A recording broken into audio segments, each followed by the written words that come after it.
সুদানের আবাই এলাকায় সন্ত্রাসীদের ড্রোন হামলায় শহীদ হয়েছেন বাংলাদেশ সেনাবাহিনীর শান্তিরক্ষী জাহাঙ্গীর আলম। ২১ ডিসেম্বর তার মরদেহ নিজ গ্রামে পৌঁছানোর কথা রয়েছে। এরপর তাকে পূর্ণ সামরিক মর্যাদায় পারিবারিক কবরস্থানে দাফন করা হবে।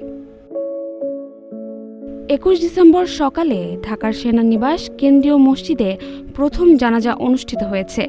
এরপর হেলিকপ্টারে করে মরদেহ পাঠানো হবে কিশোরগঞ্জের পাকুন্দিয়া উপজেলার জাঙ্গালিয়া ইউনিয়নের তারাকান্দি গ্রামে।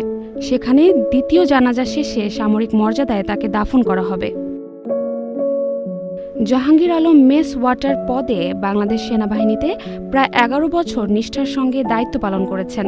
শহীদের মরদেহ ফেরার অপেক্ষায় তারাকান্দি গ্রামে নেমে এসেছে শোকের স্তব্ধতা।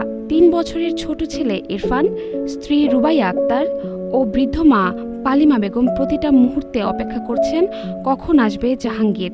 বাবার আদর বোঝার আগেই পিতৃহারা হলো ছোট ইরফান। বাড়ির উঠোন জুড়ে শুধুই কান্না আর হাহাকার।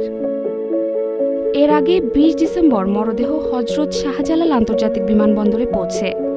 সেখানে সেনাবাহিনীর chief of general staff lieutenant general Mizanur Rahman Shamim মরদেহ গ্রহণ করেন। হামলায় ৬ জন শান্তিরক্ষী শহীদ হয়েছেন, ৯ জন আহত। আহতদের মধ্যে ৮ জন কেনিয়ার নাইরোবির আগা খান ইউনিভার্সিটি হাসপাতালে চিকিৎসাধীন ছিলেন। বর্তমানে সবাই শঙ্কামুক্ত। জাহারা জেবিন তন্নি, নাগরিক প্রতিদিন।